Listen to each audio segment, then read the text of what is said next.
आइए बच्चों, अब हम स्टार्ट करेंगे, क्या करेंगे, डी ब्रॉय हाइपोथेसिस। ठीक है, डी ब्रॉगली को हम डी ब्रॉय बोलते हैं।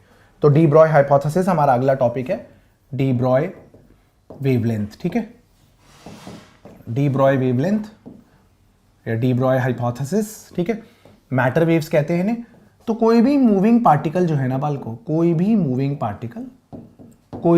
पार्टिकल के साथ एक वेव एसोसिएटेड होती है। अगर आप भागेंगे, मैं भागूंगा, फुटबॉल भागेगी, फोटॉन भागेगा, प्रोटॉन भागेगा, इलेक्ट्रॉन भागेगा, कोई भी पार्टिकल भागेगा अगर, तो उससे एसोसिएटेड कुछ वेव्स होती हैं, जिसको डी ब्रॉय ने बताया कि उसका फॉर्मूला क्या होगा उस डी ब्रॉय वेवलेंथ का। और डेविसन एंड जर्मर ने कुछ एक्सपेरिमेंट परफॉर्म करके इलेक्ट्रॉन की डी ब्रॉय वेवलेंथ को एक्सपेरिमेंटली कैलकुलेट करके बताया कि डी ब्रॉय हाइपोथेसिस बिल्कुल सही था। तो अब डेविसन एंड जर्मर तो हमारे सिलेबस में लिखा नहीं है, तो वो तो हम नहीं करेंगे, बट डी ब्रॉय हाइपोथेसिस और उस पर प्यारे क्वेश्चन करेंगे। ठीक है, तो वैसे तो आप जानते हैं कि ये निकला कहाँ से, एनर्जी hc बाय लैम्डा होती है फोटोन की, है ना, और एनर्जी आप जानते हैं कि E is equal to mc² भी होता है। ठीक है, तो अगर हम दोनों एनर्जी को इक्वेट कर देते हैं, mc² is equal to hc by lambda. ठीक है, तो यहाँ से लैम्डा h ओवर mc आ जाएगा। तो ये कहानी फोटॉन्स की है, ये फोटॉन्स की कहानी है। अगर फॉर अलग मैटर किसी और चीज के लिए, फॉर अलग मैटर, है ना, फॉर आप लैम्डा h ओवर mc की जगह mv बोल देते हैं, v वेलोसिटी होती है उसकी। ठीक है, right, lambda de Broglie wavelength, h Planck's constant, Max Planck के नाम से, m ऑब्जेक्ट का मास। ठीक है, h होता है h is Planck's constant BALCO, Planck's constant, m मास है, v स्पीड है, mv को आप मोमेंटम भी कह सकते हैं, है ना। तो यहां से आपने फॉर्मूला लिखा lambda is equal to h over p, है ना। अगर आप de Broglie wavelength versus momentum का ग्राफ बनाते हैं तो क्या आएगा बच्चों, ये हाइपरबोलिक आ जाएगा ना, इनवर्सली प्रोपोर्शनल आ जाएगा। ओके, आइए अब हम डी ब्रॉय वेवलेंथ के अंदर क्या क्या वैरायटी के चेंजेस किए जा सकते हैं वो डिस्कस करते हैं। आइए, तो सबसे पहला देखिए, एक बड़ा पॉपुलर क्वेश्चन होते हैं जो लैम्डा h ओवर p है, हम दो तीन बेसिक फॉर्मूले डिराइव कर देते हैं, h ओवर p। अच्छा, उसके बाद work energy theorem, work energy power में हमने पढ़ा था कि काइनेटिक एनर्जी ना p² बाय 2m होता है। सिंबल्स का अपना मीनिंग है यहाँ पर, linear momentum under root of 2m into kinetic energy होता है। बच्चों अगर आपको रिकॉर्डेड फॉर्मेट में मजा आ रहा है तो आप रिकॉर्डेड फॉर्मेट में बताइए, आपको लाइव में मजा आया तो हम नेक्स्ट टाइम से लाइव कंटिन्यू करेंगे। और अगर आपको मिक्स चाहिए कि सर कभी लाइव ले लीजिए, ट्यूसडे थर्सडे सैटरडेज को लिया करूंगा, अभी फेब तक तो मैं फेब 28 तक तो ट्यूसडे थर्सडे सैटरडे रखूंगा, मार्च और अप्रैल में हो सकता है इसकी फ्रीक्वेंसी हम ऑलमोस्ट डेली करें। ठीक है, तो आप मुझे बताइएगा कि सर मिक्स फॉर्मेट रखिए या फिर लाइव ज़्यादा रखिए या फिर रिकॉर्डेड फॉर्मेट में दे दीजिए प्रॉपर स्केड्यूल के साथ। ठीक है, तो लैम्डा हो गया h ओवर p की जगह under root of 2m multiplied by kinetic energy प्यारे बच्चों। ठीक है, लैम्डा आ गया। ठीक है, ओके, परफेक्ट है बिल्कुल। ठीक है, तो अगर हम देखें यहां पर लैम्डा वर्सेस काइनेटिक एनर्जी, तो लैम्डा इनवर्सली प्रोपोर्शनल है square root of kinetic energy के। देखिए इनवर्सली प्रोपोर्शनल के ग्राफ तो हाइपरबोलिक ही बनते हैं, शेप थोड़ी अलग अलग होती है बट बनेगा तो हाइपरबोलिक ही। काइनेटिक एनर्जी बढ़ेगी, डी ब्रॉय वेवलेंथ घटती जाएगी। ठीक है, और सुनिए, अगर हमने लैम्डा लिया h upon under root 2m और under root of kinetic energy अलग कर दिया, अगर हमने ग्राफ बनाया lambda versus 1 upon under root kinetic energy, तो आप समझते हैं कैसा ग्राफ बनेगा ये। सुनिए मैं बताता हूं, ये y हो गया, ये स्लोप हो गया m, और 1 बाय रूट काइनेटिक एनर्जी लिया तो ये x हो गया। तो यहां पर अब ये स्ट्रेट लाइन बन जाएगा जिसका slope tan theta h upon under root 2m होगा, h upon under root 2m होगा। इजी। एक और क्वेश्चन पॉसिबल होता है, एक और फॉर्मूला होता है आपका डी ब्रॉय वेवलेंथ का, वो देखिए क्या होता है। आप जानते हैं इलेक्ट्रोस्टैटिक्स में work done charge into potential difference होता है, work done change in kinetic energy भी होता है प्यारे बच्चों, Q इंटू वी। अब फाइनल काइनेटिक एनर्जी माइनस में इनिशियल काइनेटिक एनर्जी QV। हाँ ठीक है, इनिशियल काइनेटिक एनर्जी अगर 0 हो, एजम्पशन, सारी दुनिया एजम्पशन पे ही चल रही है, तो फिजिक्स की तो 11वीं 12वीं की फिजिक्स तो एजम्पशन पे ही है भाई लोगों।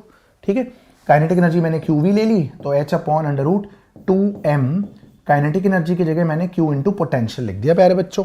तो देखिए मैं बादल बना रहा हूँ, बादल, है ना, बादल बनाता हूँ। तो 3 बादल वाले फॉर्मूले आपके लिए काम के हैं, इन पे कुछ बेसिक क्वेश्चंस हैं 2-3, उसके बाद जेई मेन के आपको क्विकली थ्योरी करा के जेई मेन के टॉप 15 क्वेश्चन कराऊंगा, बहुत बढ़िया वाले ढूंढे हैं आपके लिए। ठीक है। एक ये आपका ये भी बादल बना दिया मैंने, ठीक है। ये 3 फॉर्मूले आपके सबसे पॉपुलर है। एक और होता है, देखिए आपको पता है कि एक गैस मॉलिक्यूल की काइनेटिक एनर्जी क्या होती है, ठीक है, या मोनो एटॉमिक गैस की बात कर लेते हैं तो 3/2 kT होती है। वैसे क्या होती है, F × ½ kT, ठीक है, F × ½ kT, ठीक है। तो आप law of equipartition of energy जानते हैं क्या होता है, ठीक है।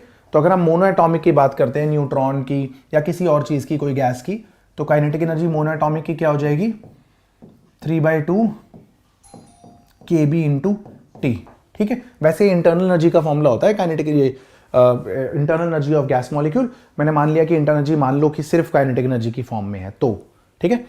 तो फॉर मोनो एटॉमिक ये होगा, फॉर मोनो एटॉमिक के लिए फॉर्मूला ये होगा। तो यहां से अगर एक मॉलिक्यूल के लिए निकालना है तो H/√, में Kb आपका बोल्ट्जमैन कांस्टेंट होता है, gas constant divided by Avogadro's number 8.314 divided by बाल्कों 6.022 10⁻23 सॉल्व करके 1.38 10⁻−23 जूल पर केल्विन आएगा, ठीक है। तो H/√2m × काइनेटिक एनर्जी था, काइनेटिक एनर्जी क्या, 3/2 kB × T, याद रखिएगा, है ना, ये भी इंपॉर्टेंट है भाई। तो अगर ऐसा कुछ टेम्परेचर वाला केस आ जाए तो de Broglie wavelength inversely proportional है स्क्वायर रूट ऑफ टेम्परेचर के, टेम्परेचर इन केल्विन, सेल्सियस में नहीं लेना, एब्सोल्यूट स्केल में लेना है, ओके। तो लैम्डा वर्सेस, अगर लैम्डा वर्सेस 1/√T बनाए, लैम्डा वर्सेस √T बनाए या T बनाए तो हाइपरबोला, कोई दिक्कत ही नहीं है। और अगर लैम्डा वर्सेस 1/√T बनाए तो स्ट्रेट लाइन होने वाला है, ठीक है। लैम्डा वर्सेस 1/√, टेम्परेचर बनाया जाए तो बच्चों क्या होता है, ये क्या होता है, ये स्ट्रेट लाइन होता है, ठीक है। जिसका स्लोप क्या होगा बताओ, इसका tan थीटा क्या होगा, बचा हुआ सब कुछ tan थीटा ही है, H/√3m kb, ठीक है, √3m kb, ठीक है। एक और ग्राफ कर लेते हैं क्विकली, चलिए नोट कर लीजिए बच्चों यहाँ तक। जल्दी से हम एक बार de Broglie wavelength quickly discuss कर रहे हैं चीजें, फिर क्वेश्चंस करेंगे। एक देखिए, एक लैम्डा का हमने फॉर्मूला लिखा था ना कि कोई चार्ज पार्टिकल को अगर किसी पोटेंशियल डिफरेंस से एक्सेलरेट करके काइनेटिक एनर्जी प्रोवाइड करी तो उसकी डी ब्रॉय वेवलेंथ क्या होने वाली है, ठीक है। तो लैम्डा वर्सेस अगर 1/√v बनाया जाए, ठीक है, तो क्या बनता है, स्ट्रेट लाइन बनेगा, है ना, जिसका स्लोप tan थीटा क्या होगा, इसका स्लोप tan थीटा होगा H/√, में 2m3 इंडीड, ठीक है, ठीक है। एक क्वेश्चन ना बड़ा पॉपुलर है मार्केट का यहाँ पर कि आपको पता ही है कि हाइड्रोजन के आइसोटोप्स क्या क्या होते हैं, 1,1H, है ना, प्रोटियम, ड्यूटीरियम, ट्रीटियम, इसमें बस ट्रीटियम ही रेडियो एक्टिव होता है, आ गया था एक बार जेई के अंदर, है ना, याद रखिएगा ये बात। चलिए खैर, लैम्डा वर्सेस 1/√v अगर बनाया जाए इन तीनों के लिए, तो क्योंकि ये तीनों आइसोटोप्स हैं तो इनका एटॉमिक नंबर तो सेम है, चार्ज तो सब पे सेम है, बट मास एक का कम है, एक का ज़्यादा है, एक का और ज़्यादा है ना। और अगर हम इसमें तीनों का ग्राफ्स बनाएं, तीनों के ग्राफ बनाएं कि भाई एक प्रोटियम का, एक ड्यूटीरियम का, एक ट्रीटियम का, तो जरा बता दो कौन सा प्रोटियम, कौन सा ड्यूटीरियम, कौन सा ट्रीटियम। तो आपको पता है कि स्लोप जो है ना यहाँ पर इनवर्सली प्रोपोर्शनल है स्क्वायर रूट ऑफ मास के। तो इसका मतलब जिसका मास सबसे कम उसका स्लोप सबसे ज़्यादा, तो ये सबसे हल्का वाला है क्योंकि चार्ज सेम है, क्योंकि चार्ज सेम है यार, ये भी ध्यान रखना ना, मास के इनवर्सली प्रोपोर्शनल तो तभी मान सकते हो ना जब चार्ज सेम हो। पता लगा प्रोटॉन और अल्फा पार्टिकल कंपेयर कर दिया, भाई चार्ज भी तो अलग अलग है, वो भी तो देखना पड़ेगा, ठीक है। फिर उससे हैवी का स्लोप कम हो जाएगा और सबसे हैवी का स्लोप सबसे कम हो जाएगा। तो उम्मीद है आप मेरी बात को समझ गए हैं प्यारे बच्चों, ठीक है। आइए, एक होता है de Broglie wavelength of electron accelerated through a potential difference of v volt, क्या होता है वो क्विकली देख लेते हैं, फिर हम सवाल करेंगे बस, ठीक है। देखिए, तो de Broglie wavelength, D Broglie बड़ा मुश्किल हो जाता है यार, हमें तो, मैं तो ब्रॉगली ही बोलता था यार, स्पेलिंग में ही गड़बड़ हो जाए तो इसलिए ब्रॉगली ही बोल लो। De Broglie wavelength of electron accelerated through a potential difference of capital V volts. तो एक फॉर्मूला ड्राइव कर रहे हैं, बड़ा मार्केट का पॉपुलर फॉर्मूला है। तो lambda H/√2m3 into potential formula होता है भाई, ठीक है। वैल्यू डालिए, इलेक्ट्रॉन के लिए डेटा डालिए, 6.6 10⁻⁻34 तो खैर सबके लिए ही होगा, प्लैंक्स कांस्टेंट है, मास ऑफ इलेक्ट्रॉन 9.1 10 की पावर -31, चार्ज ऑन इलेक्ट्रॉन 1.6 10 की पावर -19, वोल्ट को वोल्ट रहने दीजिए। ये मीटर में आएगा तो इसे एंगस्ट्रॉम में बदलने के लिए 10 की पावर 10 से मल्टीप्लाई कर दीजिए। बच्चों जब हम इसे सॉल्व करते हैं ना तो ये वैल्यू, ये एग्जैक्ट फॉर्मूला आता है 12.27 एंगस्ट्रॉम, अप्रॉक्सीमेट है वैसे तो, upon square root of potential. 12.27 angstrom upon square root potential, ये बड़ा पॉपुलर फॉर्मूला है इलेक्ट्रॉन के लिए। बाकी प्रोटॉन, न्यूट्रॉन, अल्फा पार्टिकल आपको रटने की जरूरत नहीं है, ठीक है। 10 फॉर्मूले, आपको अलग अलग डेटा रटने की जरूरत नहीं है, आप वैल्यू पुट करके निकाल लीजिए, अंदाजन चलेगा। कोई नहीं पूछ रहा आपसे प्रोटॉन का, ड्यूट्रॉन का, अल्फा पार्टिकल का, सबके लिए ये आंसर रट लीजिए। हाँ, प्रोटॉन, ड्यूट्रॉन, अल्फा पार्टिकल पे एक क्वेश्चन आता है कि इनकी डी ब्रॉय वेवलेंथ कंपेयर करनी होती है, अगर इनकी काइनेटिक एनर्जी इक्वल है तो, और अगर ये सेम पोटेंशियल डिफरेंस से एक्सेलरेट करे जाएं तो क्या होगा, ठीक है। ऐसा क्वेश्चन नीट में आ चुका है, जेईई मेन में भी आ चुका है, अभी क्वेश्चंस में कराऊंगा, तो एक क्वेश्चन पहले करा देता हूं, चलिए देखिए। तो सबसे पहले एक बहुत प्यारा सा क्वेश्चन है, compare de Broglie wavelength of proton, deuteron and alpha, लिख देता हूं अल्फा पार्टिकल, ठीक है। इसमें पहला पार्ट है having same kinetic energy same है, और दूसरा है accelerated through same potential difference, ठीक है, सेम पोटेंशियल डिफरेंस। एक बात याद रखिएगा कि आपको दिख जाएगा स्ट्रक्चर ऑफ एटम केमिस्ट्री के अंदर भी कि डी ब्रॉय वेवलेंथ जो है वो मैक्रोस्कोपिक ऑब्जेक्ट्स के लिए इनसिग्निफिकेंट है, क्योंकि लैम्डा h/mv होता है, तो बड़े बड़े ऑब्जेक्ट का मास ज्यादा होगा, स्पीड उतनी ज्यादा नहीं होगी, तो डी ब्रॉय वेवलेंथ काफी छोटी आएगी, क्योंकि ऊपर h जो है वो 10 की पावर -34 में है। बट अगर ऑब्जेक्ट माइक्रोस्कोपिक होता चला जाए, बहुत छोटा होता चला जाए, एटॉमिक लेवल पे आ जाए, जैसे कि इलेक्ट्रॉन 10 की पावर -31 का मास आ जाता है ना, नीचे मास आ जाता है 10 की पावर -31 का, ऊपर 10 की पावर -34, तो सिग्निफिकेंट डी ब्रॉय वेवलेंथ आ जाती है कुछ एंगस्ट्रॉम्स में, समझ रहे हैं, 1.5, 1.7, 2 एंगस्ट्रॉम ऐसे आ जाती है। अदरवाइज 10 की पावर -30 में आएगी, -35 में आएगी, -32 में आएगी, तो बिल्कुल ही इनसिग्निफिकेंट है, क्योंकि एटम का साइज 10 की पावर -10 है। अच्छे से तो एटम नहीं देखा किसी ने। न्यूक्लियस का साइज 10 की पावर -15 है। अब अगर डी ब्रॉय वेवलेंथ 10 की पावर -32 आती है तो बिल्कुल इनसिग्निफिकेंट है। तो इसलिए मैक्रोस्कोपिक ऑब्जेक्ट्स के लिए डी ब्रॉय वेवलेंथ को हम इनसिग्निफिकेंट ले लेते हैं। बहुत छोटे सब एटॉमिक पार्टिकल्स के लिए काम की बात आ जाती है इसमें। सुनिए, तो एक क्वेश्चन ये करते हैं, देखिए। तो सबसे पहले तो आपको प्रोटॉन, ड्यूट्रॉन, अल्फा पार्टिकल के बारे में लिखना है। डेटा क्या है भाई, प्रोटॉन, रुकिए, प्रोटॉन, हाँ ठीक है, ड्यूट्रॉन, अल्फा पार्टिकल, मास और चार्ज। तो मास m, ड्यूट्रॉन का मास 2m, अल्फा पार्टिकल का 4m, इसका q, इसका q और इसका 2q। ओके ओके, पहला पार्ट आपको सेम काइनेटिक एनर्जी पे कंपेयर करना है। तो h proton is to deuteron is to alpha particle, तो h अपॉन अंडर रूट में 2m into kinetic energy, h upon under root mass double हो गया 2m into kinetic energy, h upon under root में mass 4 गुना हो गया into में kinetic energy. Ratio आप निकाल ही लेंगे, 1:1 बाय रूट 2 1:2, परफेक्ट है बिल्कुल, है ना, ठीक है। एक क्वेश्चन अगला वाला क्या है आपका, देख लीजिए। अगला वाला पार्ट है कि accelerated through same potential difference, है ना।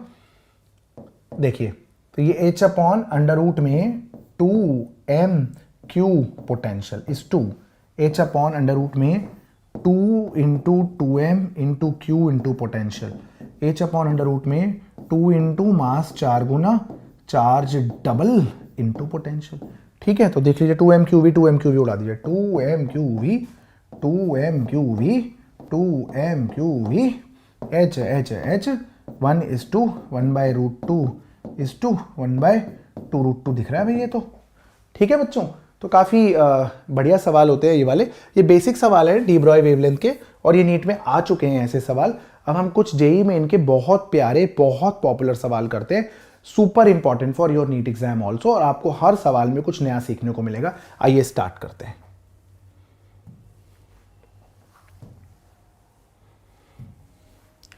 आ जाइए भैया जेईई मेन में ये 2001, मेरी बात सुनिए, इस सवाल को कितना प्यारा बोलता हूँ मैं आपको समझाता हूँ, सुन लीजिए एक बार ये सवाल। 2004 कंपार्टमेंट सीबीएसई बोर्ड में आया, 2013 ऑल इंडिया सीबीएसई बोर्ड में आया, 2021 जेई मेन में आया, और अभी हाल ही में 2-3 साल पहले नीट के पेपर में भी आया। पीवाईक्यू की डेट चेक कर लीजिएगा, मुझे ईयर याद नहीं है, बट नीट का भी पीवाईक्यू है ये। तो ये इतना प्यारा क्वेश्चन है ना, इसके आने की संभावनाएं बहुत ज़्यादा रहती है। फोटो इलेक्ट्रिक इफेक्ट और डी ब्रॉय वेवलेंथ का मिक्सचर है, दोनों को मिला के बनाया गया सुपर प्यारा क्वेश्चन। आइए देखिए मैं बताता हूँ। क्वेश्चन है 15 क्वेश्चन है, बहुत प्यारे। एक ये देख लीजिए, ठीक है। सेंटर ऑफ मास के एक पार्टिकल के का डी ब्रॉय वेवलेंथ बतानी है in the frame of reference of centre of मास। भाई साहब क्वेश्चन है। उसके बाद ये आपके जेई मेंस में आया ऐसा क्वेश्चन, नीट में भी आया, नीट 2018 में आया ऐसा क्वेश्चन। ये आपकी एनसीईआरटी एग्जाम्पलर है, ठीक है। बहुत प्यारा क्वेश्चन है, बहुत प्यारा। ये नीट और जेई मेन दोनों का पीवाईक्यू होगा जहां तक मुझे याद है। फिर से वही एग्जाम्पलर का क्वेश्चन, ठीक है। ये प्रोटॉन न्यूट्रॉन अल्फा पार्टिकल कर चुके हैं हम, ठीक है। ये वाला एक पार्टिकल के टोटे टोटे हो गए, डी ब्रॉय वेवलेंथ निकालो। फोटोन और इलेक्ट्रॉन की एनर्जी कंपेयर करवानी। फिर से ये एग्जाम्पलर का क्वेश्चन, ठीक है। एक एरर मिलाकर के क्वेश्चन, ठीक है। ये भी वैसा ही है। ये कोलिजन्स मिला दिया यहां पर, वर्क एनर्जी पावर, ठीक है। यहां पर फिर एरर मिला दिया बड़ी बेरहमी से। उसके बाद टेम्परेचर वाला क्वेश्चन आ गया। उसके बाद देखिए भाई साहब, वर्क एनर्जी पावर में पोटेंशियल एनर्जी फंक्शन दे करके डी ब्रॉय वेवलेंथ पूछ रहे हैं। मजा आ जाएगा आपको सवालों में। तो मैंने बहुत 15 डायमंड उठाए हैं आपके लिए। देखिए क्वेश्चन करते हैं एक एक करके, बहुत प्यार से अब हम क्वेश्चन करते हैं। देखिए क्वेश्चन क्या है। पहला, एक इलेक्ट्रोमैग्नेटिक वेव है जिसकी वेवलेंथ लैम्डा है, is incident on a photo sensitive material of negligible work function. मतलब ये फोटो इलेक्ट्रिक इफेक्ट से स्टार्ट करते हैं। ये मटेरियल है, इसकी वर्क फंक्शन की वैल्यू अंदाजन 0 है, बहुत कम है। मतलब भाई बहुत जबरदस्त एनर्जी की लाइट आ रही है, वर्क फंक्शन काफी कम है, कोई बात नहीं, होता है ऐसा। और लाइट जो फॉल कर रही है उसकी वेवलेंथ है लैम्डा, ओके, ठीक है। उसके बाद कह रहे हैं mass of photo electron emitted m है, तो डी ब्रॉगली वेवलेंथ क्या होगी, डी ब्रॉय वेवलेंथ क्या होगी इलेक्ट्रॉन की। ये जो इलेक्ट्रॉन निकला ना भाई, इसकी D Broglie wavelength lambda D है, वो क्या होगी ये पूछ रहे हैं। तो सबसे पहले आइंस्टाइन्स फोटो इलेक्ट्रिक इक्वेशन, क्योंकि पहला सवाल यहां पर फोटो इलेक्ट्रिक इफेक्ट का है। आइंस्टाइन्स फोटो इलेक्ट्रिक इफेक्ट के हिसाब से, इक्वेशन के हिसाब से बच्चों, एनर्जी ऑफ इंसिडेंट फोटोन बराबर होता है वर्क फंक्शन प्लस बची हुई एनर्जी जो है वो मैक्सिमम काइनेटिक एनर्जी के तौर पे इलेक्ट्रॉन को मिल जाती है, ओके। एनर्जी हो गई इंसिडेंट लाइट की hc by lambda, work function ignorable है, तो ये जो एनर्जी लाइट की है वो सारी की सारी काइनेटिक एनर्जी के तौर पे मिल चुकी है बच्चों। ये हमारा पहला स्टेप था। अब क्योंकि अब एक इलेक्ट्रॉन बाहर आ गया और इलेक्ट्रॉन की डी ब्रॉय वेवलेंथ के बारे में बात हो रही है, तो इलेक्ट्रॉन एक पार्टिकल है, उसकी डी ब्रॉय वेवलेंथ जब काइनेटिक एनर्जी उसकी गिवन हो तो कैसे निकलेगा, h/√, के अंदर 2m times kinetic energy of electron. हम मान के चल रहे हैं कि इलेक्ट्रॉन मैक्सिमम काइनेटिक एनर्जी से ही निकला है, ठीक है, सही है। पुट कर दीजिए भाई, टेप दीजिए वैल्यू। बहुत प्यारा क्वेश्चन है, बहुत प्यारा। 2m इंपॉर्टेंट है। हर मुश्किल क्वेश्चन इंपॉर्टेंट नहीं होता, हर आसान क्वेश्चन भी इंपॉर्टेंट नहीं होता, बट कुछ क्वेश्चन में टीचर को फील आ जाती है कि ये इंपॉर्टेंट है। मैं ये नहीं कह रहा कि यही 15 क्वेश्चन में से कुछ नीट में आएगा, बट ये 15 क्वेश्चन प्यारे बच्चों आपके रिवीजन चेकलिस्ट में जरूर होने चाहिए। बस मैं इतना बताना चाहता हूं, ठीक है। हर वीडियो से लाभ उठाइए, किसी भी वीडियो से गुमराह मत होइए। लास्ट ईयर किसी टीचर ने कह दिया कि एनटीए इससे बाहर पेपर ही नहीं बना सकता, एनटीए के बस की बात ही नहीं है। पता लगा एक भी क्वेश्चन नहीं आया भाई का पढ़ाया हुआ, तो ऐसा नहीं है। आप याद रखिए, हर टीचर आपको बताएगा ये मुझे इंपॉर्टेंट लग रहा है, तो आप उसको रिवीजन चेकलिस्ट में इंक्लूड कर लीजिए, बस। और क्या है, ये नहीं कि बस वही पढ़ जाए, है ना। तो ये 15 क्वेश्चन आपको सीखने को देंगे, आपको मजा आएगा इनसे, बस मैं इतना बोलना चाहता हूं। मैं ये नहीं बोल रहा कि यही 15 कर लीजिए, बट बेयर मिनिमम ये 15 जरूर करिए, है बच्चों। चलिए, lambda D is equal to under root of कुछ है ये h lambda divided by 2 times mc।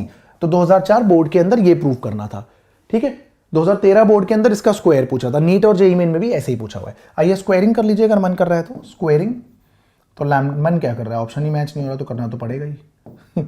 h lambda by 2mc, ओहो, ठीक है, हाँ जी। तो यहां से lambda is equal to 2mc divided by h बाल को इनटू लैम्डा डी का square, 2mc by h lambda D square. Option B सही आंसर रहेगा प्यारे बच्चों, ठीक है, चेक कर लीजिए, बिल्कुल ठीक। आइए अगला धांसू सवाल अगला। ये भी भाई ये है सवाल, लेंदी है, बट 2025 के बाद तो सब जायज़ हो गया है ना नीट में, जब पेपर का लेवल बढ़ गया तो अब सबको ही सब कुछ पढ़ा रहे, तो मैंने कहा एक मैं भी ब्यूटीफुल क्वेश्चन ढूंढ लाता हूँ मार्केट का, आपको मज़ा आ जाए देख के। देखिए क्या है क्वेश्चन, ये है कि भाई दो आइडेंटिकल नॉन रिलेटिविस्टिक पार्टिकल है, मतलब उनकी स्पीड ऑफ लाइट से काफ़ी कम है, जिससे कि हम मान सकते हैं कि उनका मास नहीं बदल रहा उनके दौड़ने की वजह से। नॉन रिलेटिविस्टिक का ये मतलब होता है, दो आइडेंटिकल पार्टिकल है मतलब उनका मास सेम है, A and B right angle पे मूव कर रहे हैं, ठीक है, possessing de Broglie wavelength, de Broglie सही, lambda 1 and lambda 2 respectively. The de Broglie wavelength of each particle in their centre of mass frame of reference is, ठीक है। तो समझिए इस क्वेश्चन को समझते हैं। पहले तो क्या किया इन्होंने, ठीक है, डी ब्रॉगली, अच्छा ठीक है, दे आर मूविंग पर right angle to each other. तो एक पार्टिकल का, रुक जाइए पहले तो समझिए, अगर हम पहले का मोमेंटम बोलते हैं तो वो क्या होगा, M V one I cap, velocity तो सेम नहीं है ना। दूसरे का मोमेंटम एम, मास सेम है, V two J cap, because they are moving perpendicular, ठीक है। तो इनके सेंटर ऑफ मास की वेलोसिटी क्या होगी जरा बताओ, velocity of centre of mass क्या होगा, M V one I cap M V two J cap, M one V one plus M two V two upon M one plus M two, है ना भाई, यही होता है velocity of centre of mass, ठीक है। तो ये क्या आया, V one I cap plus V two J cap divided by two, ठीक है भाई, कोई दिक्कत नहीं है, परफेक्ट है, ठीक है। अब इन्होंने बोला है किसी एक पार्टिकल की de Broglie wavelength centre of mass के फ्रेम ऑफ रेफरेंस में, तो पार्टिकल वन की वेलोसिटी में with respect to centre of mass निकाल लेता हूं, तो ये होगी पार्टिकल वन की velocity minus centre of mass की वेलोसिटी। अब पार्टिकल वन की वेलोसिटी क्या है भाई लोगों, वो है v1 I cap minus centre of mass की वेलोसिटी क्या है भाई, मजा आ जाएगा क्वेश्चन में। 15 क्वेश्चन, 15 डायमंड्स हैं आपके लिए, 15 वैरायटी के क्वेश्चन ढूंढ के लाया हूं आपके लिए, ठीक है। सॉल्व करिए तो क्या आएगा, v1 I cap minus v2 J cap divided by 2, v1 I cap minus v2 J cap divided by 2, ये पार्टिकल की वेलोसिटी है सेंटर ऑफ मास के, एक particle with respect to centre of mass, ठीक है। चलिए यहां तक कॉपी कर लीजिए बालकों, आसान नहीं है क्वेश्चन ये, ठीक है। अब पार्टिकल वन की वेलोसिटी का मैग्नीट्यूड निकाल लेता हूं मैं, तो v1 with respect to centre of mass magnitude निकालूंगा, तो नीचे तो 2 है, चलिए कांस्टेंट ये v1 square plus v2 square by 2 है, ठीक है। अब v1 और v2 लैम्डा 1 लैम्डा 2 की टर्म्स में निकाल लेते हैं, ठीक है। तो सबसे पहले अब सेंटर ऑफ मास के फ्रेम ऑफ रेफरेंस में डी ब्रॉय वेवलेंथ क्या होगी, h upon velocity of particle one with respect to centre of mass का मैग्नीट्यूड, हाँ ठीक है। तो h अपॉन एम, 2 तो ऊपर आ जाएगा, रूट में v1 square plus v2 square, Indeed सही है बच्चों। अब लैम्डा, अब v1 v2 की वैल्यू कैसे निकलेगी, इनकी पहले ही de Broglie wavelength lambda 1 lambda 2 given थी, लैम्डा 1 क्या था प्यारे बच्चों, h अपॉन एम v1 था, और लैम्डा 2 क्या था, h अपॉन एम v2। भाई सब तगड़ा है क्वेश्चन, ठीक है, नहीं आएगा नीट पे तो इससे अच्छी तो कोई बात ही नहीं है, आ गया तो मैं करा दे रहा हूं, है ना, कर लीजिए, आपको कुछ सीखने को मिल रहा है, ठीक है। इसमें कोई डीमोटिवेटिंग बात नहीं है, नया नहीं लगा मुझे, कॉन्सेप्ट तगड़ा लगा, मुझे लगा यार कि अगर गलती से बच्चे से पूछ लिया जाए तो सहम जाएगा बच्चा, तो चलो करा देते हैं फिर, हमने सोचा बस और क्या है ना। तो यहाँ से v1 की वैल्यू आ जाएगी h बाई एम लैम्डा 1 और v2 की वैल्यू आ जाएगी h बाई एम लैम्डा 2, ठीक है। तो v1 v2 की वैल्यू डाल देते हैं, चलिए जल्दी से नोट कर लीजिए। तो ये लैम्डा आ गया यहाँ से 2h अपॉन एम, ओए v1 कितना है भाई, v1 है h बाई अंडर रूट के अंदर h बाई एम लैम्डा 1 का square plus h by M lambda 2 का स्क्वायर, हाँ ठीक है, बिल्कुल सही बात है, इसमें कोई दो राय है ही नहीं, ठीक है। तो यहाँ से लैम्डा क्या आएगा, m उड़ा दीजिए, h उड़ा दीजिए, तो 2, ठीक है, और ऊपर आ जाएगा लैम्डा 1 लैम्डा 2 और नीचे आ जाएगा लैम्डा 1 का स्क्वायर प्लस लैम्डा 2 का स्क्वायर। बालको option number B correct answer है बालको। आई होप आपको मजा आ गया होगा क्वेश्चन के अंदर, है ना, तगड़ा क्वेश्चन था। आइए इसके बाद इससे तो हल्के हैं क्वेश्चन, बट ये एनसीईआरटी देखिए, जेईई मेन 2025 2 अप्रैल आया, ताजा माल है ना, 2026 का तो अभी प्रॉपर पेपर आया नहीं, मेमोरी बेस्ड आए हुए, ठीक है। एक दूसरा एनसीईआरटी एग्जाम्पलर के अंदर ऐसे क्वेश्चन भर भर के दे रखे हैं, तो इसलिए मैंने कहा चलो ले ही आते हैं। आइए देखिए, और नीट के लिए बहुत पॉपुलर है, मतलब super super super important question है। An electron of mass m जिसकी इनिशियल वेलोसिटी है, इलेक्ट्रॉन है, पहले तो याद रखो कि कौन है, इलेक्ट्रॉन है, ठीक है। उसकी इनिशियल वेलोसिटी है v not I cap, okay. Enters a magnetic field जो वाई एक्सिस के अलोंग है, ठीक है। तो मैग्नेटिक फील्ड वाई एक्सिस के अलोंग है b नॉट जे कैप, और एक इलेक्ट्रॉन एंटर कर रहा है एक्स एक्सिस के अलोंग विद द वेलोसिटी का मैग्नीट्यूड v नॉट, ठीक है। If the initial de Broglie wavelength at t equal to 0 उसकी लैम्डा नॉट है, then its value after time t would be, सुनिए, तो magnetic force acting on the charge particle can only change the direction of motion of the charge particle. Magnetic force does not change the speed. Magnetic force does not change the magnitude of velocity. तो velocity का magnitude change नहीं हो रहा, तो de Broglie wavelength कहां से change हो जाएगी बालको, है ना। क्योंकि आप जानते हो ना कि magnetic force is perpendicular to velocity always, है ना। तो मैग्नेटिक फोर्स डिस्प्लेसमेंट के परपेंडिकुलर होता है, और मैग्नेटिक फोर्स के द्वारा फिर वर्क डन जीरो होता है, और वर्क डन जीरो होता है तो काइनेटिक एनर्जी का चेंज भी जीरो होता है। तो काइनेटिक एनर्जी कभी नहीं बदलती, तो इसका मतलब इनिशियल और फाइनल स्पीड्स सेम रहती है, वेलोसिटी हर मोमेंट पे बदलती है डायरेक्शन बदलने की वजह से, ठीक है। तो लैम्डा नहीं बदलेगा, डी ऑप्शन करेक्ट रहेगा बालको, क्योंकि स्पीड नहीं बदलेगी। चलिए फिलहाल हम अपनी स्पीड बदलते हैं और तेज तेज पढ़ाई करते हैं बालको। आइए क्वेश्चन ट्राई करते हैं। क्वेश्चन क्या है, अब proton of mass mp has same energy, भाई प्रोटॉन की एनर्जी क्या होगी, ठीक है, has same energy as that of photon of wavelength lambda, okay. If the proton is moving at non relativistic speed का मतलब स्पीड ऑफ लाइट से कम स्पीड, काफी कम, then ratio of its de Broglie wavelength to the wavelength of photon is, ठीक है। तो photon पे आइए, पहले फोटोन की एनर्जी hc बाय लैम्डा, तो लैम्डा ऑफ फोटॉन लिख देता हूं, फोटॉन होगा hc बाई ई, ठीक है। अब कुछ कह रहे हैं, हाँ कह रहे हैं, प्रोटॉन की भी एनर्जी सेम है, ठीक है। तो प्रोटॉन पे आइए, प्रोटॉन, प्रोटॉन तो पार्टिकल हो गया, है ना। लैम्डा ऑफ प्रोटॉन क्या होता है, de Broglie wavelength h upon under root के अंदर 2m into kinetic energy, but इसकी एनर्जी फोटॉन के बराबर बोली तो उसे e लिख दिया। किसका रेशियो चाहिए, ratio of de Broglie wavelength to the wavelength of photon, तो ठीक है। लैम्डा ऑफ प्रोटॉन को बेसिकली लैम्डा ऑफ फोटोन से ही डिवाइड करना है, ओके। तो यहां पर लिख दीजिए क्या आ रहा है, hc बाई ई, ठीक है। उड़ाइए, h से h तबाह करिए, एक ही हटा दीजिए, ऊपर रूट ही बचेगा, ठीक है, परफेक्ट है। 1/c रूट के अंदर e बाय 2m, सही लग रहा है, सही लग रहा है। 1/c रूट के अंदर e by 2m, m mass of proton है, ठीक है बच्चों। एक बार चेक कर लीजिए, e से उड़ाया e तो रूट ही बचा ऊपर, 2m रूट में ही है, c बाहर है, okay. Option number c correct answer रहेगा प्यारे बच्चों, राइट, ठीक है। बहुत पॉपुलर क्वेश्चंस है, बहुत पॉपुलर, सारे जेई मेंस पीवाईक्यूज हैं, ठीक है। आपकी शिकायत थी सर आपने जेई मेंस पीवाईक्यूज बंद करे, तो उसमें आपके लिए फिर से जेई मेंस पीवाईक्यूज लेके आया हूं, बट इस फॉर्मेट में लेके आया हूं, जिससे कि सिर्फ क्वेश्चन नहीं कुछ पढ़ा भी दूंगा तो आपको समझ आएगा। आइए, an electron of mass m with an initial velocity v not I cap, ठीक है भाई।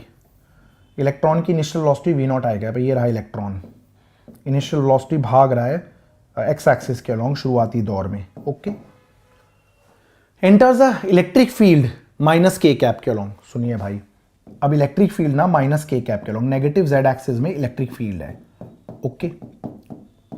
इलेक्ट्रिक फील्ड है नेगेटिव जेड एक्सिस में, कोई दिक्कत वाली बात नहीं है भाई लोगों, इसमें अच्छी बात है ना। If the initial de Broglie wavelength lambda not है तो टी टाइम के बाद क्या होगी, तो देखिए मेरी बात समझिए, यहां कलेश है, क्योंकि electric field can change the magnitude of velocity also, ये स्पीड चेंज कर सकती है, क्योंकि इलेक्ट्रोस्टैटिक फोर्स स्ट्रेट लाइन में लगता है, अलोंग या against the direction of velocity ही लगेगा, तो ये स्पीड को बदल सकता है। तो यहां पर स्पीड बदलेगी तो डी ब्रॉय वेवलेंथ बदलेगी पक्का। अब सुनिए, लेकिन एक कलेश और है भाई, इलेक्ट्रॉन अगर हमने इलेक्ट्रिक फील्ड बनाई ऐसे पॉजिटिव से नेगेटिव और यहां इलेक्ट्रॉन छोड़ दिया, तो इलेक्ट्रॉन किधर को फोर्स एक्सपीरियंस करता है, अगेंस्ट इलेक्ट्रिक फील्ड, है ना, क्योंकि इलेक्ट्रिक फील्ड पॉजिटिव से नेगेटिव जाती है, इलेक्ट्रिक फील्ड इंटेंसिटी पॉजिटिव से नेगेटिव डायरेक्टेड है वेक्टर। अब इलेक्ट्रॉन तो पॉजिटिव की तरफ जाएगा ना, तो electron experiences a force against the direction of electric field which is important here. तो इलेक्ट्रॉन किधर को फोर्स एक्सपीरियंस करेगा, तो इलेक्ट्रॉन जो फोर्स एक्सपीरियंस करेगा वो पॉजिटिव जेड एक्सिस की ओर करेगा। कितना, चार्ज ऑन इलेक्ट्रॉन QE होता है ना force divided by mass, acceleration हो गया भाई। फोर्स कितना होता है electrostatic force, charge into electric field intensity का मैग्नीट्यूड, जेड एक्सिस के अलॉन्ग लिख ही दिया मैंने, अपॉन m। तो अब ये वाली वेलोसिटी तो है, ये वाली नहीं चेंज होती, इसकी बस जेड एक्सिस के अलॉन्ग एक वेलोसिटी और आ जाएगी, v is u plus at, है ना। अब जेड एक्सिस के अलॉन्ग इनिशियल वेलोसिटी नहीं थी, बट एक्सेलरेशन तो था ही ना जेड एक्सिस के अलॉन्ग, QE0/m इंटू टी। तो अब अगर हम इलेक्ट्रॉन की फाइनल वेलोसिटी लिखे तो कैसे लिख सकते हैं, तो सुनिए, इलेक्ट्रॉन की फाइनल वेलोसिटी अब होने वाली है भाई, जो उसके पास थी वो तो उसकी वेलोसिटी गई नहीं है, वो तो थी उसके पास v0 i कैप, और जो उसने जेड एक्सिस के अलॉन्ग इलेक्ट्रिक फील्ड की वजह से गेन कर ली वेलोसिटी वो भी है, वो कितनी है E0/m इंटू टी के कैप। सही है बच्चों, बिल्कुल सही है यार, इसमें कोई दो राय नहीं है ना। अब क्या होने वाला है, अब होने वाला है वेलोसिटी का मैग्नीट्यूड की जरूरत, क्योंकि वेक्टर तो डिवाइड करेंगे नहीं, तो फाइनल वेलोसिटी का मैग्नीट्यूड चाहिए। कितना आएगा बालकों, ये आएगा v0 का square, okay, plus e square E0 square, okay, T square by m square, Indeed सही है।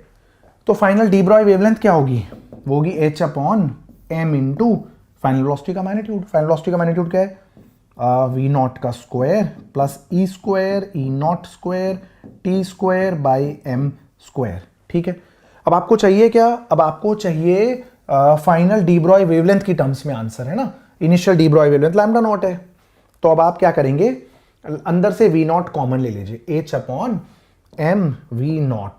ठीक है बालकों, तो ये तो बचा 1 plus e square E0 square t square by अरे m स्क्वायर भी था, m स्क्वायर v0 स्क्वायर। ठीक है, और ये क्या हो गया, ये लैम्डा नॉट नहीं हो गया क्या, lambda is equal to lambda not upon बालको अंडर रूट के अंदर 1 plus e square E0 square t square m square v0 square. क्या आया, और ये बहुत सारे स्क्वायर है, लैम्डा नॉट, अरे माइनस तो हटाओ भाई, हटाओ, एक यही आंसर सही लग रहा है, और मैच भी हो गया। ठीक है, मैच नहीं हुआ, देखें एक बार हम, हमने क्या किया, ठीक है, अगर हमने v0 अंदर कॉमन लिया था ना, तो बच्चों मुझे लगता है कि यहाँ पर हमारा कुछ प्रिंटिंग एरर होगा, यहाँ v0 स्क्वायर तो होना ही चाहिए। ठीक है, ये v0 स्क्वायर होगा, ठीक है, राइट, परफेक्ट है। और वैसे भी सुन लीजिए, ये अगर स्पीड बढ़ेगी क्योंकि आपने कुछ फोर्स लगाया है, एक और डायरेक्शन में वेलोसिटी आ रही है, तो डी ब्रॉय वेवलेंथ तो कम होगी। ठीक है, तो यहाँ पर डी ब्रॉय वेवलेंथ बढ़ गई जो कि गलत है, यहाँ पर सेम रह गई जो कि गलत है, यहाँ पर भी डी ब्रॉय वेवलेंथ बढ़ गई क्योंकि डिनोमिनेटर कम हुआ। तो आंसर तो यही है, क्योंकि स्पीड इंक्रीज करेंगे तो एक्चुअली में तो डी ब्रॉय वेवलेंथ घटेगी, और डी ब्रॉय वेवलेंथ घट सिर्फ इसी केस में रही है। उम्मीद है आप समझ गए मैं क्या बोलना चाह रहा हूँ, है ना बच्चों। ठीक है, यहाँ पर v0 स्क्वायर होगा, राइट, बिल्कुल सही है।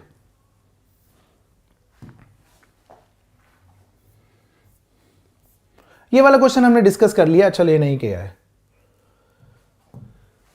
Proton, neutron and an electron and an alpha particle have same energy, kinetic energy same है, और उनकी डी ब्रॉय वेवलेंथ कंपेयर करनी है आपको। ठीक है, तो लैम्डा क्या होता है, h/√2m इंटू काइनेटिक एनर्जी। अब अगर काइनेटिक एनर्जी सेम है तो de Broglie wavelength inversely proportional है मास के। आइए मास का हिसाब लिखते हैं। ठीक है, प्रोटॉन, न्यूट्रॉन, इलेक्ट्रॉन और अल्फा पार्टिकल। पहले तो सुनिए, प्रोटॉन का m इसका वैसे एग्जैक्टली होता है 1.007825 AMU। ठीक है, अरे वो न्यूक्लियाई चैप्टर में काम आता है, डेटा याद रहता है मुझे। ठीक है, न्यूट्रॉन का मास हल्का सा ज्यादा होता है 1.008665 AMU। इंपॉर्टेंट होता है यार, एक ना बदतमीजी भी हो सकती है, बोल रहे हैं प्रोटॉन और न्यूट्रॉन की काइनेटिक एनर्जी सेम है, किसकी डी ब्रॉय वेवलेंथ बराबर होगी। तो लोग सोचते हैं प्रोटॉन और न्यूट्रॉन का मास सेम होता है, बट ऐसा नहीं है, न्यूट्रॉन का मास स्लाइटली ग्रेटर होता है। ठीक है, तो स्लाइटली ग्रेटर देन m है ये। ठीक है, लिख दिया मैंने। इलेक्ट्रॉन का m/1836 या 1837, अल्फा पार्टिकल का 4 गुना। ठीक है, तो सुनिए, जिसका मास सबसे ज्यादा जिसका मास सबसे कम इलेक्ट्रॉन, उसकी डी ब्रॉय वेवलेंथ सबसे ज्यादा, तो इलेक्ट्रॉन की डी ब्रॉय वेवलेंथ सबसे ज्यादा होनी चाहिए। इलेक्ट्रॉन की डी ब्रॉय वेवलेंथ सबसे ज्यादा, तो ये तो गलत हो गया, ये भी गलत हो गया। अब इलेक्ट्रॉन के बाद अगर हम देखें इलेक्ट्रॉन की डी ब्रॉय वेवलेंथ, उसके बाद सुनिए सुनिए, प्रोटॉन का मास, अल्फा पार्टिकल का मास सबसे ज्यादा है, तो उसके लिए डी ब्रॉय वेवलेंथ सबसे कम होगी, तो बी ऑप्शन ही सही होगा बच्चों। ठीक है, आई होप आप समझ गए। न्यूट्रॉन इन्होंने कहीं लिखा ही नहीं, पूछा ही क्यों था पता नहीं, मर्जी है इनकी। एनीवेज,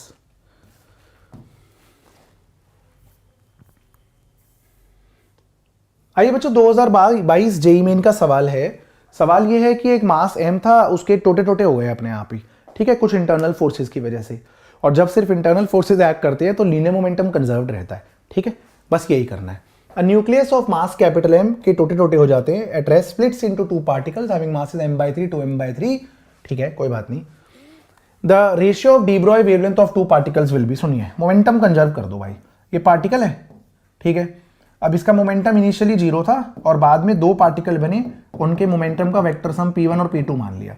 अब क्योंकि इंटरनल फोर्सेस की वजह से एक्सप्लोजन हुआ है तो मोमेंटम कंजर्व्ड रहेगा, पूरे पार्टिकल का, पूरे सिस्टम का मोमेंटम पहले 0 था तो बाद में भी वेक्टर सम 0 आएगा, है ना। आपने पढ़ा हुआ है ऐसे क्वेश्चंस को, है ना, कि bomb at rest explodes into fragment, दो फ्रैगमेंट इधर भागे उधर भागे, तीसरे की वेलोसिटी बताओ, एनएलएम का क्वेश्चन है ना, सेंटर ऑफ मास में भी किया है। तो P1 नेगेटिव ऑफ P2 के बराबर है, तो P1 का मैग्नीट्यूड एक्चुअली में P2 के मैग्नीट्यूड के बराबर है बालको। तो अगर P1 और P2 का ना मैग्नीट्यूड बराबर है तो फिर डी ब्रॉय वेवलेंथ भी बराबर होगी, सॉरी मैग्नीट्यूड नहीं, मोमेंटम बराबर है, तो फिर इनकी डी ब्रॉय वेवलेंथ भी सेम ही होने वाली है। डी ब्रॉय वेवलेंथ का रेशियो अगर है तो 1:1 होगा, 1:1। ऑप्शन सी करेक्ट आंसर है बालको। तो देखा आपने, हमने क्वेश्चन किए, देखिए अभी तक हमने कितने किए, देखिए एक पार्टिकल के टोटे टोटे हो गए, proton, neutron, electron, alpha particle में भी आपको ज्ञान प्राप्ति हुई कि न्यूट्रॉन का मास हल्का सा ज्यादा होता है, तो कल को प्रोटॉन और न्यूट्रॉन का किसी ऑप्शन में सेम दिया जाए तो सेम नहीं होगा। ठीक है, एक हमने देखा कि अगर इलेक्ट्रिक फील्ड एक्ट कर रही है तो इलेक्ट्रॉन को एक्सेलरेट करके उसकी वेलोसिटी बदलेगी तो डी ब्रॉय वेवलेंथ बदलेगा। एक हमने देखा कि प्रोटॉन और फोटॉन की एनर्जी सेम देने पे उनकी वेवलेंथ कंपेयर करी जा सकती है। ठीक है, एक हमने देखा कि मैग्नेटिक फोर्स जो है स्पीड को नहीं बदलता है तो डी ब्रॉय वेवलेंथ भी नहीं बदलेगी। ठीक है, एक हमने किया ही था सेंटर ऑफ मास के फ्रेम ऑफ रेफरेंस में भाई साहब डी ब्रॉय वेवलेंथ। ठीक है, और एक हमने सुपर डुपर इंपॉर्टेंट सवाल किया था, फोटो इलेक्ट्रिक इफेक्ट और डी ब्रॉय वेवलेंथ का मिश्रण। ठीक है, आइए हम नेक्स्ट सवाल पे करते हैं, कहां पे पहुंच गए थे हम, ये भी कर लिया हमने। ठीक है, आइए ये वाला सवाल ट्राई करते हैं बाल को। देखिए सवाल क्या है, सवाल है बाल को, देखिए JEE main 2022, an electron with speed v and a photon with speed c have same D Broglie wavelength, दोनों की डी ब्रॉय वेवलेंथ सेम है। तो इसका मतलब क्या है, देखिए इलेक्ट्रॉन की और फोटोन की डी ब्रॉय वेवलेंथ सेम है, तो वैसे डी ब्रॉय वेवलेंथ तो h अपॉन मोमेंटम, तो h upon momentum of electron और मोमेंटम ऑफ फोटोन सेम है। इसका यही मतलब है भाई, मैं क्या कर सकता हूं, है तो है। ठीक है, फोटोन का और इलेक्ट्रॉन का मोमेंटम सेम है, तो momentum of electron is momentum of ph photon. चलिए डेटा है भाई, if the kinetic energy and momentum of electron are this and this, ठीक है, तो ठीक है, which of the following is correct. तो सुनिए सुनिए सुनिए, सबसे पहली बात हमें निकालना है, एनर्जी कंपेयर करनी है पहले। तो ये तो रेशियो गलत ही है, मोमेंटम तो इक्वल ही है इनका, तो ये तो बिल्कुल ही गलत हो गया, दोनों के मोमेंटम तो बोल ही चुके हैं इक्वल है, तो ये रेशियो का तो कोई मतलब ही नहीं बनता है। अब तो इन दोनों में से ही देखना है जो देखना है। ठीक है, तो एनर्जी ऑफ इलेक्ट्रॉन मतलब kinetic energy upon energy of photon क्या होगा, तो एनर्जी ऑफ इलेक्ट्रॉन होगा हाफ mv², भाई होता ही यही है। ठीक है, या फिर आप p²/2m यूज कर लीजिए, मोमेंटम ऑफ इलेक्ट्रॉन का स्क्वायर/2m। हाँ ठीक है, और रुकिए, और यहां पर एनर्जी ऑफ फोटोन क्या होता है आपका, एनर्जी ऑफ फोटोन को हम hc/λ ले लेते हैं। ठीक है, राइट। उसके बाद हम क्या कर सकते हैं, और तो कुछ नहीं दे रखा ना, अच्छा have same D Broglie wavelength, ये भी दे रखा है, रुक जाइए, ये भी दे रखा है, सेम डी ब्रॉगली वेवलेंथ है। हाँ ठीक है, तो सुनिए, हाँ रुक जाइए, फिर से करते हैं, energy of electron upon energy of photon, तो डी ब्रॉय वेवलेंथ के लिए एनर्जी यूज कर लेते हैं पहले, रुक जाइए बच्चों, lambda of electron is h/√2m into energy of electron. ठीक है, स्क्वायरिंग करिए, लैम्डा ऑफ इलेक्ट्रॉन का square is equal to H square upon 2m into energy of electron. तो यहाँ से एनर्जी ऑफ इलेक्ट्रॉन क्या आएगा, H square by 2m। Lambda of electron और लैम्डा ऑफ फोटोन तो सेम ही है, तो लैम्डा स्क्वायर लिख दिया। हाँ ठीक है, अब एनर्जी ऑफ इलेक्ट्रॉन को एनर्जी ऑफ फोटोन से डिवाइड करिए, एनर्जी ऑफ इलेक्ट्रॉन को आप एनर्जी ऑफ फोटोन से डिवाइड करिए, तो क्या आएगा, H square by 2m lambda square into H C by lambda. सही लग रहा है, सही लग रहा है। ओके, अब एक लैम्डा से एक लैम्डा तबाह करिए, एक एच से एक एच तबाह करिए, जरा ध्यान से करना पड़ेगा। H upon 2m lambda into c. सही है भाई, सही है। अब रुकिए, एच अपॉन लैम्डा क्या था, मोमेंटम था, और दोनों का मोमेंटम ही इक्वल है, तो इसे मोमेंटम ऑफ इलेक्ट्रॉन भी लिख सकते हैं, मोमेंटम ऑफ फोटोन भी लिख सकते हैं, अपॉन 2m इंटू सी। और मोमेंटम ऑफ इलेक्ट्रॉन क्या है, mv अपॉन 2m इंटू सी बच्चों। ठीक है, यहाँ से हम m से m अगर तबाह कर देते हैं तो क्या होगा, अगर हम m से m तबाह कर देते तो ये v बाई 2c आ जाएगा। ठीक है, अच्छा क्वेश्चन है, v बाई 2c। ठीक है, बी ऑप्शन करेक्ट है बच्चों, राइट।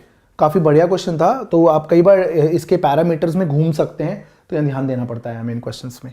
ठीक है, चलिए आइए कुछ और ढूंढते हैं बड़ा आलीशान सा। ये वाला क्वेश्चन क्या है देखते हैं एक बार। एक इलेक्ट्रॉन की इनिशियल वेलोसिटी दे रखी है, अच्छा ठीक है, ये इजी है, ये वाला आप ट्राई कर सकते हैं खुद क्वेश्चन। तो रुकिए, ये वाला क्वेश्चन आपके लिए होमवर्क है। यहां पर मैं क्वेश्चन बता देता हूं कि इलेक्ट्रिक फील्ड, इलेक्ट्रॉन की इनिशियल वेलोसिटी ऐसे ही है ना, वी नॉट आई कैप, और इलेक्ट्रिक फील्ड है नेगेटिव एक्स एक्सिस के अलोंग। ठीक है, तो इलेक्ट्रॉन इधर कोई फोर्स एक्सपीरियंस करेगा एक्स एक्सिस के अलोंग ही, ई नॉट बाय एम। ठीक है, तो इसकी फाइनल वेलोसिटी क्या होगी, initial velocity plus acceleration into time, यही इसकी फाइनल वेलोसिटी होगी। ठीक है, ठीक है, हाँ बिल्कुल ठीक है। तो डी ब्रॉय वेवलेंथ क्या होगी फिर, आप समझ गए ना यार, जिधर को भाग रहा है उधर कोई फोर्स एक्सपीरियंस कर रहा है, तो यहाँ आई कैप जे कैप की जरूरत नहीं पड़ेगी। एच अपॉन एम इंटू जो भी फाइनल वेलोसिटी है, जो कि है V nought plus E nought by M. अरे मैं ये होमवर्क दे रहा था यार, इतना जज्बाती हूं ना मैं। वी नॉट से डिवाइड किया, 1 plus E nought by M we nought into T. ठीक है, तो क्या आंसर आया, lambda is lambda not upon ओ यहाँ लैम्डा नॉट नहीं है। ठीक है, ये लैम्डा नॉट नहीं है, प्रिंटिंग एरर है भाई। ठीक है, थोड़ा गरीब टीचर हूँ मैं, तो थोड़ी सस्ती टाइपिंग होती है। ठीक है, h by M we not lambda not है, 1 plus E not t by M we not, T option correct आ रहा है बच्चों। ठीक है, नहीं ऐसा नहीं है कि मेरा आंसर नहीं आया तो मैंने चेंज कर दिया, हमारा लैम्डा नॉट नहीं है यार, सच बोल रहा हूँ। ठीक है,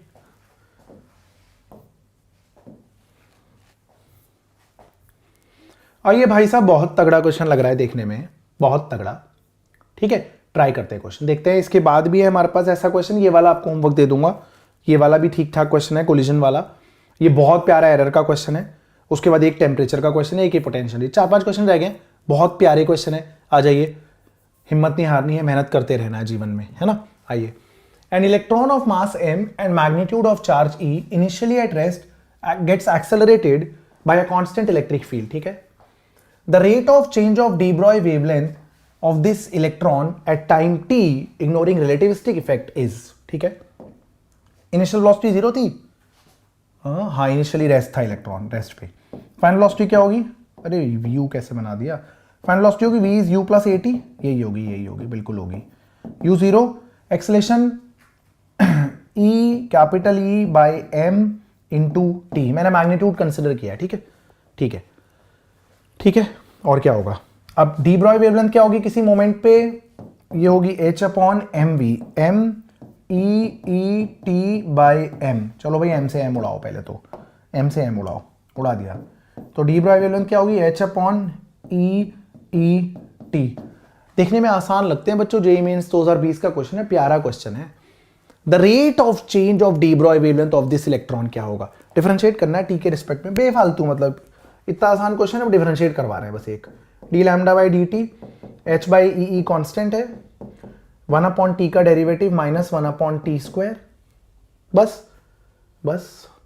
तो क्या आएगा ये आएगा minus H by mod of electron E T square, यही तो, H by E T square, बस बी ऑप्शन करेक्ट आ रहा है। देखा आपने बच्चों, क्वेश्चन में वैरायटी है, मतलब है कुछ मिर्च मसाला, ऐसा नहीं है कि मिर्च मसाला नहीं है ना। आइए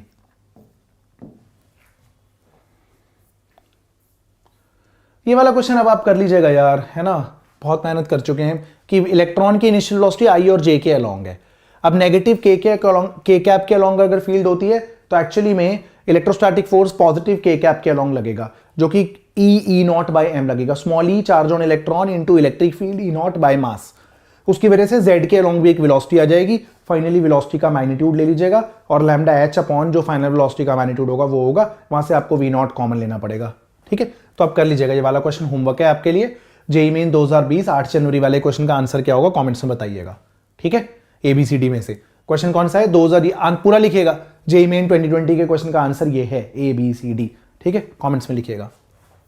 आइए 2017 का क्वेश्चन है, पार्टिकल का मास m है, इनिशियल वेलोसिटी v है। ठीक है, एक पार्टिकल का मास m है, उसकी इनिशियल वेलोसिटी जो है वो v के बराबर है, कोई दिक्कत नहीं है। Collides the particle b of mass m/2, तो ये पार्टिकल a था, ये पार्टिकल b है, इसका मास m/2 है, इसकी इनिशियल वेलोसिटी 0 है, कोई दिक्कत नहीं है। The collision is head on and elastic collision है। The ratio of de Broglie wavelength lambda a to lambda b after the collision is, मतलब इन दोनों पार्टिकल्स की डी ब्रॉय वेवलेंथ कंपेयर करवा रहे होंगे बेसिकली। हाँ तो कोई बात नहीं, कोलिजन के बाद में वेलोसिटी का फॉर्मूला क्या होता है, v1 क्या होता है, फॉर्मूला पता होगा m1 minus m2 upon m1 plus m2, मैंने डायरेक्ट लगाया यार। ठीक है, u1 plus 2m2 u2 upon में m1 प्लस m2। ठीक है, v2 क्या होगा, 1 की जगह 2 आ जाता है, m2 इलास्टिक कोलिजन 1D भाई, m2 plus m1 u2 plus 2m1 u1 upon m1 plus m2। ठीक है, रुक जाइए, तो v1 v2 तो निकालो, तभी तो डी ब्रॉय वेवलेंथ कंपेयर करोगे। तो सुनो v1 क्या है, m कितना है, m है, m2 m/2 है upon m plus m/2। u1 कितना था, v के बराबर, ये u2 0 था। रुक जाइए, तो v1 कितना आ रहा है, m/2 अपॉन 3m/2, तो ये v/3 आ रहा है यार, मेरे को तो v/3 लग रहा है, v/3 लग रहा है, हाँ m/2 अपॉन 3m/2 v/3 आ रहा है। तो v1 भिड़ने के बाद va जो है वो v/3 है भिड़ने के बाद, कोई बात नहीं। v2 देखिए क्या है भिड़ने के बाद, ये टर्म 0 हो गई अब। तो v2 है 2m into v upon m plus m/2। हाँ, सॉल्व करके आएगा ये 2mv अपॉन 3m/2, तो ये आएगा 4v/3। ठीक है, 4v/3 आ रहा है vb, तो vb आ रहा है 4v/3। बस अब इनकी डी ब्रॉय वेवलेंथ कंपेयर करनी है, क्विकली देख लेते हैं। आप चेक कर लीजिएगा, मैंने बहुत जल्दी किया है, कहीं कोई गड़बड़ हो जाए तो आप बता दीजिएगा कमेंट्स में, मैं भी इंसान ही हूँ। ठीक है, चलिए देखिए। तो क्वेश्चन क्या है प्यारे बच्चों, देखिए लैम्डा ए क्या है, लैम्डा ए है h अपॉन m, पार्टिकल का मास m, va था v/3, कोई बात नहीं। लैम्डा बी क्या है, h अपॉन, अब की बार मास m/2 और वेलोसिटी 4v/3, तो ये क्या आ रहा है, h अपॉन 2mv/3। अच्छा ठीक है, तो ठीक है, तो ये आ रहा है 3h ओवर mv और ये आ रहा है आपका 3h ओवर 2mv। क्या आ रहा है, रुक जाइए, 3h ओवर 2mv। तो अगर हमने 3h/mv को लैम्डा a लिख दिया तो ये लैम्डा a/2 हो गया। रेशियो क्या है भाई, लैम्डा b बराबर लैम्डा a/2 के, तो lambda a upon lambda b बराबर रहेगा 2k। ओहो, lambda a by lambda b बराबर रहेगा 2k। ऑप्शन नंबर डी हमारा करेक्ट आंसर लग रहा है। ठीक है, elastic collision, work energy power मिला दिया भाई साहब। चलिए भाई साहब, एरर, बेरहमी से एरर मिला दिया। तगड़ा क्वेश्चन है, पर मुझे लगता है कि आपको इससे सीखने को मिल रहा है। 15 वैरायटी के तगड़े क्वेश्चन है, इसलिए करा रहा हूं आपको। ठीक है, बस ये अकेला एक एडवांस का क्वेश्चन है, तो इसलिए करा रहा हूं। सारे मेंस के कराए हैं, सारे डुएबल थे, सारे नीट लेवल के थे, ऐसा कुछ नहीं था कि बहुत टॉप क्वेश्चन थे, एनसीईआरटी एग्जाम्पलर थे, कोई बोर्ड का आया हुआ था, बट एक ये एडवांस का था, करा देते हैं, क्या फर्क पड़ता है। अच्छा लगा तो करा दिया। A photoelectric material work function phi naught is illuminated by light of wavelength lambda. Lambda work function से ज़्यादा, मतलब lambda is less than hc by phi naught, मतलब hc by lambda work function से ज़्यादा है। ठीक है, अच्छी बात है। The fastest photo electron has de Broglie wavelength lambda d, ठीक है। A change in wavelength of incident light by delta lambda results in the change delta lambda d in lambda d. तो delta lambda d upon delta lambda क्या होगा? Okay, ठीक है। तो रुकिए, सबसे पहला एच सी बाय लैम्डा बराबर होगा वर्क फंक्शन प्लस के ई मैक्स के, आइंस्टाइन्स फोटोइलेक्ट्रिक इक्वेशन। सही बात है, सही बात है, सही बात है। एच सी बाय लैम्डा बराबर होगा वर्क फंक्शन, काइनेटिक एनर्जी क्या होती है? पी स्क्वायर बाय 2m होता है। बिल्कुल सही बात है। और मोमेंटम क्या होता है? मोमेंटम होता है डी ब्रॉय वेवलेंथ होती है h बाय पी, तो मोमेंटम हो गया h बाय लैम्डा डी, तो 1/2m अंदर रहने दीजिए और h by de Broglie wavelength का स्क्वायर कर दीजिए। सही लग रहा है भाई अब तक तो। क्या आएगा देखिए, देखिए बहुत प्यारी अप्रोच है, देखने को लग रहा है क्वेश्चन तगड़ा। आइंस्टाइन फोटोइलेक्ट्रिक इक्वेशन करा है, उसके बाद काइनेटिक एनर्जी को P square by 2m, P को h by lambda of de Broglie wavelength लिखा है, बस है ना। h बाय लैम्डा मतलब de Broglie wavelength, H C by lambda work function plus h square by 2m de Broglie wavelength का square. Differentiating both sides कर दीजिए, errors के लिए डिफरेंशिएट ही तो करते हैं, डिफरेंशिएटिंग बोथ साइड्स कर दीजिए आप, बस बोथ साइड्स डिफरेंशिएट कर दीजिए, ठीक है, ठीक है। तो अब क्या करेंगे? अब आप क्या करेंगे? एच सी को कांस्टेंट लीजिए, 1 बाय लैम्डा का differentiation minus 1 by lambda square और लैम्डा का derivative delta lambda, work function constant, उसका differentiation 0 plus h square by 2m constant, 1 by x square का -2 अपॉन एक्स क्यूब होता है डेरिवेटिव, और लैम्डा डी का डेरिवेटिव डेल्टा लैम्डा डी। भाई साहब भाई साहब भाई साहब, क्या क्वेश्चन है! डिफरेंशिएशन था, देखो 1 अपॉन एक्स का derivative minus 1 upon x square है ना, और 1 अपॉन एक्स स्क्वायर का डेरिवेटिव -2 अपॉन एक्स क्यूब, तो 1 बाय लैम्डा का minus 1 by lambda square, lambda का delta lambda, 1 by lambda square का लैम्डा डी का स्क्वायर का -2 बाय लैम्डा डी का क्यूब, लैम्डा डी का डेरिवेटिव डेल्टा लैम्डा डी। भाई साहब क्वेश्चन था वैसे, मानो या ना मानो, कोई ऐसा भी तगड़ा नहीं है, अप्रोच तगड़ी है बस क्वेश्चन की, है ना। अब रुकिए रुकिए रुकिए, बस आपको क्या चाहिए? डेल्टा ना हाँ, delta lambda d upon delta lambda किसके प्रोपोर्शनल आ रहा है? तो डेल्टा लैम्डा डी तो यहाँ पर रहेगा, डेल्टा लैम्डा नीचे ले आइए, ये ऊपर ले आइए, तो ये प्रोपोर्शनल आ रहा है आपका, जो मुझे दिख रहा है लैम्डा डी का क्यूब अपॉन लैम्डा स्क्वायर के। सुनो ना, ये नीचे ले जाओ, delta lambda d upon delta lambda, और ये ऊपर ले आओ, तो लैम्डा डी का cube upon lambda square. Super beautiful question है, लैम्डा डी का क्यूब बाय लैम्डा स्क्वायर। मतलब इससे प्यारा क्वेश्चन मैंने डी ब्रॉय वेवलेंथ में नहीं देखा, बट क्योंकि मुझे लगता है कि बहुत ज़्यादा भी मुश्किल नहीं था, एडवांस में तो आया है, तो लेकिन मुझे लगा कि मैं आपको सिखा सकता हूं और आप सीख जाएंगे, इसलिए मैंने आपको कराया बस। इसका ये मतलब नहीं है कि आप जे एडवांस के सारे क्वेश्चन करने लग जाएं, ठीक है। चलिए आइए, क्वेश्चन क्या है? द डी ब्रॉय वेवलेंथ, देखिए टेम्परेचर वाला क्वेश्चन आ गया। हर क्वेश्चन में आपको सीखने को मिला है। प्लीज कमेंट्स में बताइएगा बच्चों की क्वेश्चन सिलेक्शन आपको प्यारा लगा या नहीं लगा, ठीक है। और आपकी एक शिकायत थी कि जेई मेन पीवाईक्यू सीरीज मैंने कंटिन्यू नहीं करी, तो फिलहाल मैं इस फॉर्मेट में कंटिन्यू कर देता हूँ। मोस्ट इंपॉर्टेंट चैप्टर्स को पहले करा दे रहा हूँ, ठीक है, मोस्ट वेटेज वाले, अच्छे वेटेज वाले। The D Broglie wavelength of a molecule in a gas at room temperature 300 kelvin पे लैम्डा 1 है, और अगर टेम्परेचर 600 केल्विन हो जाए तो क्या होगा? तो लैम्डा का फॉर्मूला होता था, बताओ, h upon √3m kb into t. हाँ, symbols having the usual meaning, आज ही किया। तो लैम्डा ना इन्वर्सली प्रोपोर्शनल है टेम्परेचर इन एब्सोल्यूट स्केल के।